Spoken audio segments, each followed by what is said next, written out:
اعوذ باللہ من الشیطان الرجیم بسم اللہ الرحمن الرحیم۔ درس ہفتوں میں علوم قرآن۔ ہمارا درس علوم قرآن کے سلسلے میں چل رہا ہے اور یہ درس ہشتم 8واں درس ہے۔ 7 دروس آپ کی خدمت میں ارسال کیے جا چکے ہیں، پیش کیے جا چکے ہیں۔ یہ 8واں درس ہے اور جیسا کہ میں نے عرض کیا کہ کتاب کے لحاظ سے تھوڑا سا بھی درس کی تعداد مختلف ہے۔ 6واں درس ہے مگر ہمارے بیان کے اعتبار سے 8واں درس۔ آج جو درس ہے وہ نزول کے سلسلے میں ہے۔ نزول اور اس کی قسمیں۔ قرآن مجید نازل ہوا ہے، آیتیں نازل ہوئی ہیں، سورے نازل ہوئے ہیں۔ اس نزول کے متعلق کچھ گفتگو ہونی ہے۔ سب سے پہلے نزول کا لغوی معنی دیکھ لیا جائے۔ نزول کا 2 معنی مشہور ہے اور تیسرے معنی کی طرف ہم جائیں گے۔ جو مشہور 2 معنی ہے، ایک نزول مادی و مکانی ہے، ایک نزول اعتباری ہے۔ فارسی میں فرود آمدن کہتے ہیں، یعنی اترنے کو، نیچے آنے کو۔ بلندی سے نیچے کی طرف آنے کو نزول کہا جاتا ہے۔ یہ نزول جو ہے 2 طریقے کا ہوتا ہے، یا مادی اور مکانی ہوتا ہے، جیسے بارش کا نازل ہونا، جہاز کا نیچے آنا زمین پر، یا اس طرح کی کوئی اور چیز۔ اور ایک نزول اعتباری ہوتا ہے۔ نزول اعتباری جو ہے وہ مکانی اور مادی سے ذرا مختلف اس لحاظ سے ہوتا ہے کہ اس میں مقام اور رتبے اور حیثیت کے اعتبار سے انسان کے اندر نزول پایا جاتا ہے، تنزل پایا جاتا ہے۔ مثلا کوئی اعلیٰ مقام سے نیچے کی طرف آ جائے تو اس کو تنزلی کہتے ہیں، یا نزول سے تعبیر کیا جاتا ہے، رتبے میں اور مقام میں نیچے آ جانا۔ اور اسی طریقے سے ہم آتے ہیں نزول قرآن کے حوالے سے اگر دیکھیں تو نہ آپ اس کو نزول مادی اور مکانی کہہ سکتے، جو 2 قسم بیان کی جاتی ہے، ایک نزول مادی اور مکانی ہے، کیونکہ کسی جگہ پہ قرآن نہیں اترا ہے۔ تفتی کے درمیان جو قرآن ہے وہ مراد نہیں ہے، ہماری آیات مراد ہیں، سورے مراد ہیں، مفاہیم قرآن مراد ہیں۔ تو کوئی نزول وہ نہیں ہے، یعنی مکانی نہیں ہے، نزول مادی نہیں ہے۔ کوئی کاغذ نہیں نازل ہو رہا جس کی گفتگو ہو رہی ہے، اِنَّا نَحْنُ نَزَّلْنَا الذِّکْرَ، ہم نے قرآن نازل کیا۔ تو مادی اور مکانی تو ہے نہیں کہ آپ کہیں کہ فلاں پہاڑ پر قرآن اتر گیا، فلاں چھت پہ قرآن اتر گیا، ایسا نہیں ہے۔ اعتباری بھی نہیں ہے کہ قرآن جو ہے وہ اس کا اعتبار بلند تھا، اعتبار نیچے آ گیا، اب قرآن کی ویلیو کم ہو گئی ہے، ایسا نہیں ہے۔ پھر کون سا یہ نزول ہے؟ یہ نزول ایک تیسرا نزول ہے جسے نزول معنوی کہا جاتا ہے۔ قرآن مجید کے سلسلے سے مراد کیا ہے؟ نزول قرآن سے مراد نزول معنوی ہے۔ معنوی اعتبار سے قرآن کا نزول ہوا ہے، محتوا، معانی، مفاہیم قرآن کو، آیات قرآن کو، سور قرآن کو پروردگار عالم نے نازل فرمایا ہے، جبریل کے ذریعے سے یا دوسرے طریقے سے جس کا بھی آگے ذکر آئے گا۔ اب یہاں پر جو چیز قابل غور ہے وہ یہ بھی ہے کہ قرآن مجید جو ہے ایک بلند حقیقت اور نورانی مفہوم ہے، ٹھیک ہے، جو عام طور پہ فہم انسانی سے ماورا ہے، ادراک بشری سے ماورا ہے، جو لوح محفوظ سے کبھی تعبیر کیا جاتا ہے، کبھی ام الکتاب سے تعبیر کیا جاتا ہے، کبھی کتاب مبین سے تعبیر کیا جاتا ہے، لیکن خالق کائنات نے اس ماورائے عقل بشری مفہوم کو لفظوں کی قالب میں ڈھال کے قابل فہم میں بشر بنا کر کے حضور سرور کائنات کے وجود پر، قلب اطہر پر نازل فرمایا ہے۔ اب وہ مفہوم جو مافوق عقل بشری تھا، مافوق ادراک بشری تھا، اسے قابل درک بنا کر کے خالق کائنات نے لفظوں کے قالب میں اور ڈھانچے میں اور اسٹرکچر میں ڈھال کر کے جب نازل کیا ہے تو اس قرآن کے لیے اعلان ہوتا ہے اِنَّا أَنزَلْنَاهُ قُرْآنًا عَرَبِيًّا لَعَلَّكُمْ تَعْقِلُونَ، ہم نے اس قرآن کو قرآن عربی کی شکل میں نازل کیا ہے تاکہ تم سمجھ سکو۔ یہ مراد اس کی بہت سی لی جا سکتی ہے، بہت سے مفاہیم ہیں، لیکن ایک سادہ مراد جو ہے اور سادہ مفہوم اس آیت کا وہ یہ ہے کہ جو لوگ اس وقت مخاطب تھے قرآن مجید کے، حالانکہ قرآن سارے انسانوں کے لیے صبح قیامت تک کے لیے ہے، لیکن قرآن مجید کے اس وقت کے جب نبی اکرم کے اوپر قرآن نازل ہو رہا تھا تو جو لوگ ظاہری طور پر مخاطب تھے وہ عرب زبان تھے. تو قرآن مجید نے کہا کہ تمہارے سامنے ہم نے قرآن نازل کیا ہے اس طریقے سے ان لفظوں میں تاکہ تم سمجھ سکو. یعنی ایک مفہوم والائی ہے، مفہوم مافوق بشر ہے، جس کو لفظوں میں ڈال کر کے قرآن عربی بنا کے پیغمبر اکرم کو نازل کیا گیا تاکہ انسان اس کو تعقل کر سکے، سمجھ سکے. اس کے بعد اب ایک ہیڈنگ ہے چگونگی نزول قرآن. قرآن مجید کیسے نازل ہوا ہے؟ کیا ایک بار نازل ہوا ہے یا اسٹیپ بائی اسٹیپ درجہ بدرجہ نازل ہوا ہے؟ ایک ایک آیت ایک ایک سورہ کر کے نازل ہوا. کیسے؟ فرماتے ہیں کہ قرآن مجید کا جو نزول ہوا ہے یہ دو طریقے سے ہوا ہے. قرآن مجید کا نزول دو طریقے سے ہے.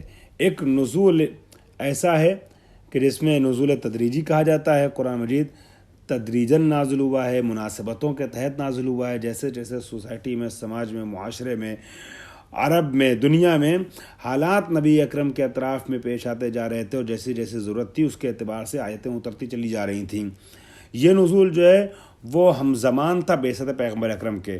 یعنی پیغمبر اکرم نے جب 40 سال کی عمر میں اعلان رسالت کیا ہے اس کے ذرا سا پہلے غار حرا سے اقرا بسم ربک الذی سے جو ہے وہ آیات کی کہ نزول کی ابتدا ہوئی ہے.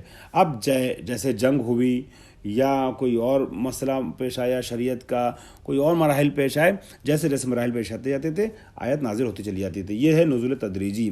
اس کو دوسرے طریقے سے بھی آگے بیان کریں گے. اور ایک ہے ایک بار کا قرآن کا نازل ہو جانا، ایک بار میں قرآن کا نازل ہو جانا. نزول تدریجی کے برعکس، بلکہ اس کو کہتے ہیں نزول دفعی، ایک ساتھ نازل ہونا. اس کے لیے قرآن مجید میں اعلان ہوتا ہے انا انزلناہ فی لیلۃ القدر، ہم نے اس قرآن کو شب قدر میں نازل کیا ہے. ٹھیک ہے. اب سوال یہ پیدا ہوتا ہے کہ یہ دو طریقے کا جو نزول بتایا گیا ہے یہ کیسے صحیح کیا جائے، اس کو ایڈجسٹ کیا جائے کہ نزول تدریجی ہے یا نزول دفعی ہے. اگلی ہیڈنگ ڈال کر کے انواع نزول والی ہیڈنگ ڈال کر کے یہ دونوں طریقے کے نزول کو پیش کر رہے ہیں. جمع کس طریقے سے کیا جا رہا ہے؟ دونوں کا ایکسیپٹ کر رہے ہیں. اور یہ جو بات اوپر بیان کی گئی اسی کو تھوڑا سا پھیلا کر کے نیچے بیان کر رہے ہیں. کوئی الگ سے کوئی نئی چیز نہیں ہے کہ جیسے جیسے واقعات رونما ہوتے چلے گئے ویسے ویسے آیتیں آتی چلی گئیں، جیسے جیسے لوگوں کو سوالات ہوتے چلے گئے ویسے ویسے جواب کی شکل میں آیتیں آتی چلی گئیں. اس طریقے کے نزول کو جو نزول تدریجی کہتے ہیں. اور ایک بار ایسا ہوا کہ پیغمبر اکرم نے خالق کائنات نے شب قدر میں پورا قرآن نبی اکرم پہ نازل کر دیا. تو جو پورا قرآن قلب پیغمبر اکرم پہ نازل کیا گیا ہے اس پورے قرآن کے نزول کو نزول دفعی کہتے ہیں. اور دونوں کے لیے قرآن مجید میں آیتیں موجود ہیں جو پیش کر رہے ہیں. نزول دفعی کے لیے 3 آیتیں بعنوان نمونہ پیش کی. شہر رمضان الذی انزل فیہ القرآن، رمضان کا مہینہ جس میں قرآن نازل کیا گیا. ایک مہینے میں تو قرآن نہیں اترا ہے نا، قرآن تو پورے سال اترتا تھا اور 23 سال تک اترا. پھر یہ جو ایک مہینے کی بات ہو رہی ہے کون سا نزول ہے؟ یہ نزول دفعی ہے. یا دوسری جگہ ارشاد ہوتا ہے انا انزلناہ فی لیلۃ القدر، انا انزلناہ فی لیلۃ مبارکہ، ہم نے اس کو شب مبارکہ میں نازل کیا ہے. شب مبارکہ میں نازل کیا، یہ ہے سورہ دخان کی آیت نمبر 3. تو یہ ایک شب کا تذکرہ ہے کہ جس میں پورا قرآن نازل کیا گیا ہے. اور اسی طریقے سے اعلان ہوتا ہے انا انزلناہ فی لیلۃ القدر. یہ تو مشہور ترین آیت ہے کہ شب قدر میں پورے قرآن کو نازل کیا گیا ہے. نزول دفعی کی گفتگو ہو رہی ہے. اب اس کے بعد آ جائیے نزول تدریجی. فرماتے ہیں کہ نزول تدریجی کی جہاں تک بات ہے اس میں کیا قرآن کی آیتیں اور سورے درجہ بدرجہ اسٹیپ بائی اسٹیپ ایک ایک دو کر کے نازل ہوئی ہیں، تھوڑا تھوڑا کر کے نازل ہوئی ہیں. یہ جیسی جیسی مناسبتیں آتی چلی گئیں ویسے ویسے قرآن نازل ہوتا چلا گیا. ان مناسبتوں کے حوالے سے اگر گفتگو کیا جائے کیسی مناسبتیں، تو مثلا جب لوگوں نے سوالات کیے تو ان کے جواب میں قرآن کی آیت نازل ہوئی، ایک مناسبت یہ رہی. یا مثال کے طور پہ اخلاقی اور تربیتی پہلوؤں کی طرف متوجہ کرنے کے لیے درس اخلاق کے عنوان سے امور تربیتی اور اخلاقی کے عنوان سے آیتیں نازل ہوئیں، یہ ہے. یا مثلا دینی عقائد کو استوار کرنے کے لیے، بیان کرنے کے لیے، شرعی مسائل کو بیان کرنے کے لیے جب ضرورت پڑی تو آیت نازل ہوئی. جیسے جیسے موقع آتا گیا ویسے ویسے آیتیں نازل ہوتی چلی گئیں. یہ نزول جو نزول تدریجی ہے. اب اس کے بعد اس نزول تدریجی کے لیے بھی مثال دی گئی ہے قرآن مجید سے. چنانچہ اعلان ہوتا ہے وَقُرْآنًا فَرَّقْنَاهُ لِتَقْرَأَ عَلَى النَّاسِ عَلَى مَكْثٍ وَنَزَّلْنَاهُ تَنزِيلًا. اس میں یہ ہے کہ قرآن مجید کو ہم نے نازل کیا تنزیل کے ساتھ، یعنی درجہ بدرجہ نازل کیا ہے قرآن مجید کو. اور یہ قرآن ہے فرقناہ، ہم نے اس کو جز بنایا، ٹکڑے ٹکڑے بنایا، ایک دوسرے سے جدا کیا تاکہ آپ اس کو لوگوں کے سامنے پڑھیں رک رک کر کے، ٹھہر ٹھہر کر کے، علی مکثٍ، اور ہم نے اس کو بتدریج نازل کیا. یا دوسری جگہ اعلان ہوتا ہے وقال الذین کفروا لولا نزل علیہ القرآن جملتاً. وہ لوگ جنہوں نے کفر اختیار کیا، وہ کہتے ہیں قرآن ایک ساتھ کیوں نہیں نازل ہو جاتا ہے. تو اعلان ہوتا ہے اللہ کی طرف سے کذالک، ہم نے اس لیے ایک ساتھ نہیں نازل کیا ہے کہ لنثبت بہ فؤادک، کہ نبی آپ کے دل کو اس کے ذریعے سے ہم تثبیت عطا کر سکیں، مضبوطی عطا کر سکیں، تسکین دے سکیں، ٹھہراؤ عطا کر سکیں. ورتلناہ ترتیلا، اور ہم نے اس کو آپ کے اوپر تھوڑا تھوڑا کر کے پڑھا ہے، یعنی تھوڑا تھوڑا کر کے بھیجا ہے، ترتیلی طور پہ نازل کیا ہے. نزول تدریجی جو ہے قرآن مجید کا، وہ ابتدائے بعثت سے ہے اور حیات پیغمبر کے آخری لمحات تک ہے. نزول دفعی جو ہے وہ پورا قرآن ایک ساتھ شب قدر میں نازل ہوا. اس کو آپ ذہن میں رکھیے گا. دو طریقے کا نزول ہے. اب حکمت نزول تدریجی کیا ہے، کیوں نزول تدریجی ہوا ہے قرآن مجید کا؟ اس میں کئی حکمتیں. مثلا سب سے پہلی حکمت قلب پیغمبر کی تقویت ہے، پیغمبر کے قلب کو ڈھارس دینا، تسلی دینا. مثلا آیا ہے وقال الذین کفروا لولا نزل علیہ القرآن جملتاً واحدہ، کیوں نہیں قرآن ایک ساتھ نازل ہوا؟ تو قرآن کہتا ہے کذالک لنثبت بہ فؤادک، ہم نے قرآن کو اس لیے تھوڑا تھوڑا کر کے نازل کیا ہے، ٹکڑے ٹکڑے میں کر کے نازل کیا ہے، آیت آیت سورہ سورہ، تاکہ اس کے ذریعے سے آپ کے دل کو مضبوطی عطا کریں، محکم کریں، آپ کے قلب کو استحکام عطا کریں. یہ ایک مقصد ہے قرآن مجید کے تدریجی نازل ہونے کا، تاکہ قلب پیغمبر اکرم کو قوت عطا ہو سکے. جیسا جیسا موقع آتا تھا پیغمبر کو، مثلا کوئی تانا دے رہا ہے کہ آپ ابتر ہیں، الیاذ باللہ سورہ کوثر آ گیا، انا اعطیناک الکوثر فصلی لربک وانحر ان شانک هو الابتر، نبی قلب کو مضبوطی ملی. ارے نہیں، میرا دشمن ابتر، میں تو اللہ کی طرف سے نسل کثیر کا مالک بن گیا، اللہ نے مجھے بشارت دے دی. اس طریقے سے استحکام قلب کے لیے. یا آموزش اور آمادگی، لوگوں کو جو ہے آمادہ کرنے کے لیے، لوگوں کو تعلیم دینے کے لیے. کیونکہ کیا تھا نا، دیکھیے لوگ جو ہیں وہ بہت برے برے عقائد سے روبرو تھے، اور بہت دور جاہلیت کا زمانہ تھا. اب اس میں یہ لوگ جو ہیں وہ کیا کر رہے تھے، وہ بڑے خراب دور سے گزر رہے تھے، بڑی خراب عادتوں سے مواجہ تھے، عادی تھے. اب کچھ چیزوں کے لیے منع کرنے کے لیے ایک بارگی اگر ساری چیزوں منع کر دیا جائے نا تو پھر مشکل ہو جاتا ہے. آپ بھی جیسے کسی گاؤں میں تبلیغ کے لیے جائیں تو ایک بارگی جو ہے وہ کوئی نماز ہی نہیں پڑھتا. اب آپ اس کو نماز پنجگانہ بھی پڑھائیے، نماز شب بھی پڑھائیے، نماز نافلہ بھی پڑھائیے، اور یہ کیجیے وہ کیجیے. ابھی کوئی دعا جانتا بھی نہیں اور آپ دعا کمائل بیٹھ کے شروع ہو جائیے پڑھانے کے لیے، دعائیں ابو حمزہ اسماعیلی شروع ہو جائیے، تو لوگ آئیں گے ہی نہیں. تو تھوڑا تھوڑا کر کے سمجھایا جاتا ہے، ٹھیک ہے. تو اس لیے آیت جو ہے تھوڑی تھوڑی کر کے نازل ہوئی، دفعی طور پہ قرآن نازل نہیں ہوا. اس کی ایک مثال شراب کی ہے. شراب پینے کے بہت زیادہ وہ عادی تھے، تو شراب کی حرمت جو آئی وہ 4 مرحلوں میں آئی. بڑی عجیب منزلیں، اس پہ غور کرنے کی ضرورت ہے.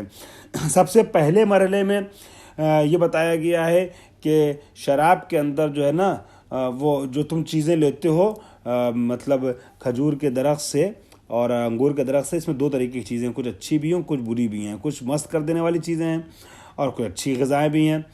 وَمِنَ ثَمَرَاتِ النَّخِيلِ وَالْأَعْنَابِ تَتَّخِذُونَ مِنْهُ سُكَّرًا وَرِزْقًا حَسَنًا، دونوں چیز تم لیتے ہو. یہاں پر ابھی سکر کو تھوڑا سا منفی پیش کیا گیا، مسکر چیز کو، نشہ آور چیزوں کو، اور آگے کہا گیا رزق حسن بھی اس کے مقابلے میں، اچھا رزق بھی لے لیتے ہو. دوسرے مرحلے میں بیان کیا گیا کہ قرآن وہ شراب جو ہے اس میں جو ہے وہ فائدہ تو ہے لیکن یہ کہ نقصان زیادہ اس کا.